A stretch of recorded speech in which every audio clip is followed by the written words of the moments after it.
Hello everyone. आज हम जिस मूवी को एक्सप्लेन करने जा रहे हैं उसका नाम है दे कॉल मी जिग। इस मूवी में एक आदमी की कहानी दिखाई जा रही है जो एक रेडियो एक्टिव पानी में गिर जाता है, जिसके बाद उसके अंदर आ जाती हैं सुपर नेचुरल पावर्स। मूवी की कहानी बहुत इंटरेस्टिंग है, तो हम मूवी की कहानी स्टार्ट करते हैं। मूवी की स्टार्टिंग में हम एक आदमी को देखते हैं जो एक महंगी घड़ी चुरा के पुलिस वालों से भाग रहा होता है। अब पुलिस वालों से बचने के लिए वो पानी में कूद जाता है। अब वो पुलिस वालों को दिख ना जाए इसलिए वो नदी में ही एक दीवार के पीछे छिप गया। दोस्तों, ये घड़ी चोर ही है हमारी फिल्म का हीरो। इसका नाम है एंजो चिकोटे। ये रोम में रहता है और ऐसी छोटी मोटी चोरी चकारियां करके अपना गुजारा करता है। पुलिस वालों के जाने के बाद पानी से जंप करके निकलने के लिए वो एक बैरल के ऊपर खड़ा हो जाता है। पानी से निकलने के लिए जैसे ही वो जंप करता है, बैरल टूट जाता है, जिसकी वजह से एंजो न्यूक्लियर वेस्ट में गिर जाता है। फिर किसी तरह से एंजो बाहर निकलता है पानी से। अब वो अपने घर की तरफ चल देता है। फिर बस में बैठे बैठे भी उसकी तबीयत खराब हो रही थी। उसके मुंह में से काला लिक्विड बाहर आ रहा था। फिर वो अपने घर जाता है। उसके बाद भी उसके मुंह से काली लिक्विड की उल्टी होती है। फिर एंजो सो जाता है। अब अगले दिन सुबह उठ के एंजो बहुत बेहतर महसूस कर रहा था।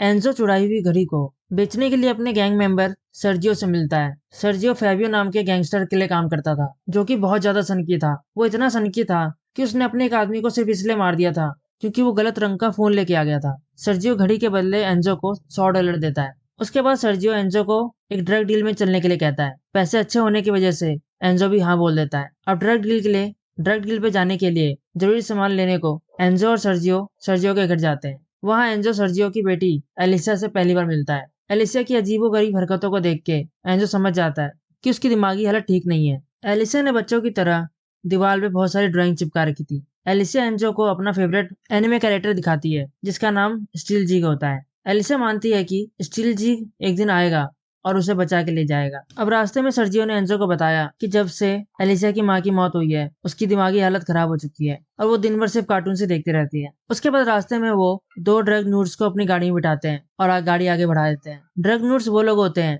जिनके पेट में सर्जिकली ड्रग्स के पैकेट रखे जाते हैं। सर्जियो इन दोनों को लेके एक सुनसान बिल्डिंग पे पहुंचता है। वहां उन दो ड्रग न्यूड्स में से एक के पेट में ड्रग का पैकेट फट जाता है, जिसकी वजह से उसकी मौत हो जाती है ड्रग ओवरडोज की वजह से। अब उस बंदे का भाई सर्जियो को ब्लेम करता है इस चीज के लिए और गुस्से में आके सर्जियो पे गोलियां चला देता है।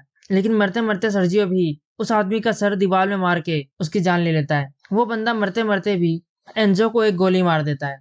एंजो गोली खा के इतनी ऊंची बिल्डिंग से जमीन की तरफ गिरता है। इतनी ऊंचाई से गिरने पे आम आदमी को मर जाना चाहिए था, लेकिन एंजो उठ खड़ा होता है। उसको कुछ समझ नहीं आ रहा होता कि ये सब क्या हो रहा है उसके साथ। वहीं दूसरी तरफ फाबियो और उसकी गैंग के लोग एक क्लब में मिलते हैं नुंजिया लो कैसिमो से। नुंजिया रोम की ड्रग कार्टेल की सबसे बड़ी बॉस थी। नुंजिया फाबियो से ड्रग डील के बारे में पूछती है तो फाबियो झूठ भी बोल देता है कि सब कुछ ठीक रहा, क्योंकि फाबियो अगर सच बता देता कि ड्रग्स का कुछ अता पता ही नहीं है तो नुंजिया फाबियो को मार देती। अब इधर दूसरी तरफ एंजो जब अपनी बिल्डिंग में वापस आता है तो एलिसिया उससे सर्जियो के बारे में पूछने लगती है। एंजो उसको कुछ जवाब नहीं देता है और सीधा अपनी फ्लैट में जाके अपना गेट बंद कर लेता है, लेकिन फिर भी एलिसिया नहीं मानती है। वो उसके गेट पे खटखटाती रहती है, जिससे एंजो बहुत इरिटेट हो जाता है। वो उठ के आता है और सीधा दरवाजे पे मुक्का मारता है, जिससे उसका हाथ दरवाजे को तोड़ के आर पार हो जाता है। ये देख के एंजो बहुत सरप्राइज होता है और अपनी शक्ति आजमाने के लिए वो भरी हुई अलमारी को आराम से धक्का देता है। वो अलमारी जाके सीधा दीवार में लगती है। एंजो समझ जाता है कि उस न्यूक्लियर वेस्ट में गिरने से एंजो के अंदर सुपर नेचुरल शक्तियां आ गई हैं।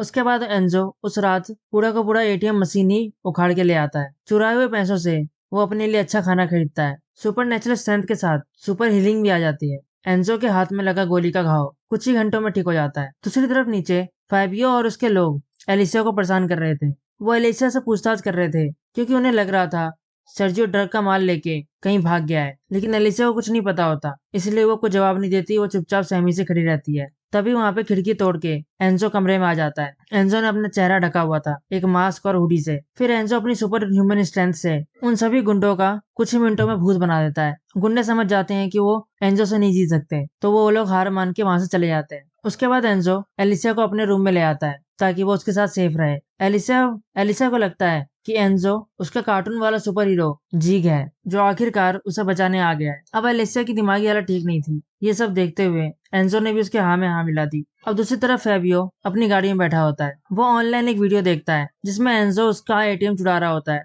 ये वीडियो वायरल हो चुकी है। फेबियो समझ जाता है कि ये वही बंदा है जिसने पिछले दिन उनकी सुताई की थी। तभी वहाँ फेबियो का राइट हैंड मैन एंटोनियो आ जाता है। एंटोनियो फेबियो से बोलता है कि उन्हें नुंजिया के पैसे लोन लेके वापस दे देने चाहिए। उन्हें नुंजिया के पैसे देने में ज्यादा देरी नहीं करनी चाहिए, जिसपे फेबियो बोलता है इससे अच्छा तो हम बैंक की गाड़ी लूट लेते हैं, जिसका प्लान हमने पहले से बना के रखा है। वहीं दूसरी तरफ एंजो को भी सर्जियो के पास रखे डॉक्यूमेंट्स में से उसी बैंक की गाड़ी को लूटने का प्लान मिल जाता है। अब अगले दिन फेबियो अपने लोगों के साथ उस बैंक वाली गाड़ी का इंतजार कर रहा होता है, लेकिन इससे पहले कि फेबियो उस गाड़ी को लूटता, एंजो उस गाड़ी को लूट लेता है। फेबियो एंजो पे गोलियां भी चलाता है, लेकिन एंजो वहां से बच के भाग जाता है। अब उसी रात एंजो एलिसा के साथ उसका फेवरेट एनीमे देखता है। तभी जब एंजो एलिसा के थोड़ा करीब जाता है, एलिसा एकदम से रोने लगती है और हाइपर हो जाती है। तब एंजो को पता चलता है कि एलिसा को पास्ट में किसी ने सेक्सुअली हरास किया था। एंजो एलिसा को संभालता है। फिर अगले दिन एलिसा एंजो से अपने पिता को बचाने के लिए बोलने लगती है।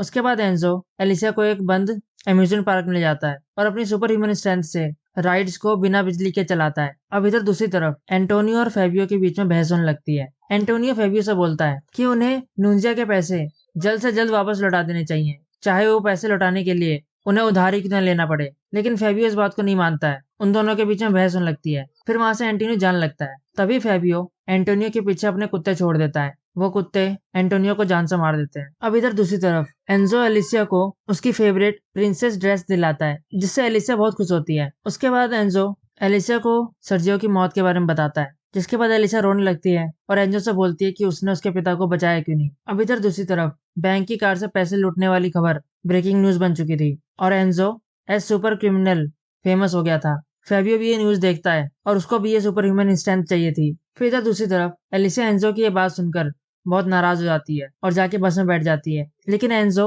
उस बस को अपने हाथों से रोक लेता है, उसे आगे नहीं बढ़ने देता।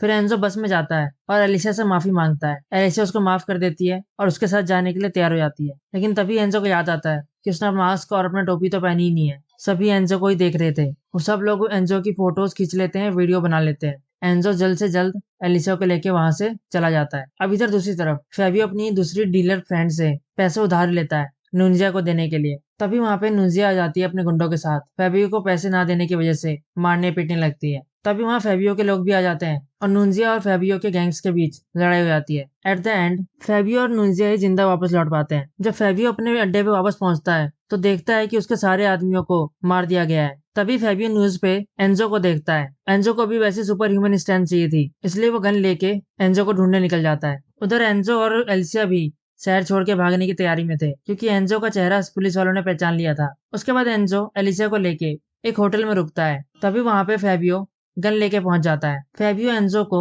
डांट मार देता है, जिसमें दवाई होती है, जिसकी वजह से एंजो बेहोश हो जाता है। जब एंजो को होश आता है तो वो देखता है कि फेबियो ने उसको डक टेप से पूरा कवर कर रखा है। एंजो बिल्कुल भी हिल नहीं पा रहा था। फेबियो ने एलिसा को किडनैप कर रखा था। फेबियो एंजो को एलिसा को मारने की धमकी देता है और उससे पूछता है कि तुम्हें ये सुपर ह्यूमन स्ट्रेंथ कैसे मिली। ये राज उसे जानना था। एलिसा की जान बचाने के लिए एंजो फेबियो को लेके उसी नदी किनारे पहुंच जाता है और उसे बताता है कि इस नदी से ही मुझे सुपर ह्यूमन स्ट्रेंथ मिली है। लेकिन फेबियो एंजो की बात पे भरोसा नहीं कर रहा था। ये दोनों बात कर ही रहे थे कि तभी वहां पे नुंजिया अपने गैंग के साथ पहुंच जाती है और इन दोनों पे गोलियां चलाना शुरू कर देती है। उसी वक्त एलिसिया भी आ गई थी पीछे से। फेबियो और एलिसिया दोनों को बहुत सारी गोलियां लग जाती हैं। एलिसिया अपनी आखिरी सांसें ले रही होती है और नुंजिया फेबियो को पकड़ के उसको जिंदा जला देती है और नदी में फेंक देती है। उधर दूसरी तरफ मरने से पहले एंजो को कहती है कि तुम अपनी शक्तियों का लोगों की मदद करने में इस्तेमाल करना, चाहे तुम्हारे अंदर कितनी भी शक्ति क्यों ना हो। इस वक्त पे एंजो अपने आप को बहुत हेल्पलेस फील कर रहा था और देखते ही देखते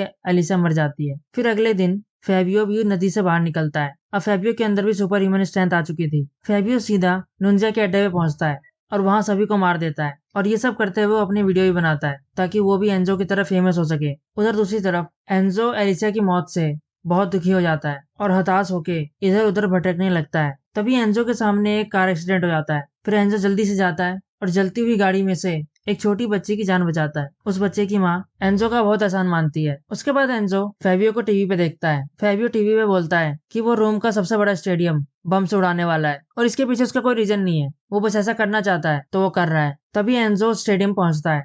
वो स्टेडियम लोगों से खचाखच भरा हुआ था। तभी एंजो को फेबियो पार्किंग लॉट में मिलता है। फेबियो के पास उस बम का रिमोट कंट्रोल था। उसके बाद फेबियो और एंजो के बीच जबरदस्त फाइट होती है। फेबियो मौका देख के स्टेडियम के बीच की तरफ भागता है। एंजो भी उसके पीछे भागता है, लेकिन जब तक एंजो फेबियो तक पहुंचता, फेबियो बम को एक्टिवेट कर देता है। फिर एंजो बम को लेके नदी की तरफ भागता है ताकि बम को वो नदी में फेंक दे और लोगों की जान बच जाए। लेकिन तभी फेबियो उसको रास्ते में रोक लेता है उन दोनों के बीच हाथापाई होती है और जिस बम को एंजो नदी में फेंकने वाला था वो ब्रिज पे ही गिर जाता है। अब उस बम को फटने में 1 मिनट का ही टाइम बचा था। 1 मिनट 23 सेकंड का टाइम बचा हुआ था। तभी एंजो उस बम को लेके फैबियो के साथ नदी में कूद जाता है और बम नदी में ब्लास्ट होता है जिसमें फैबियो मर जाता है। फैबियो का सर ब्रिज पे आके गिरता है और सबको लगता है कि एंजो भी मर गया होगा। लेकिन मूवी के लास्ट में हम देखते हैं कि एंजो पूरे शहर को निहार रहा था दूर एक जगह खड़े होके, और इसी के साथ ये मूवी यहीं खत्म हो जाती है। अगर आपको ये मूवी और मूवी का एक्सप्लेनेशन अच्छा लगा हो और वीडियो को लाइक करें और चैनल को सब्सक्राइब करें और कमेंट करके बताएं कि आपको कौन सी मूवी का एक्सप्लेनेशन सुनना है इसके बाद। Thank you for listening and good bye.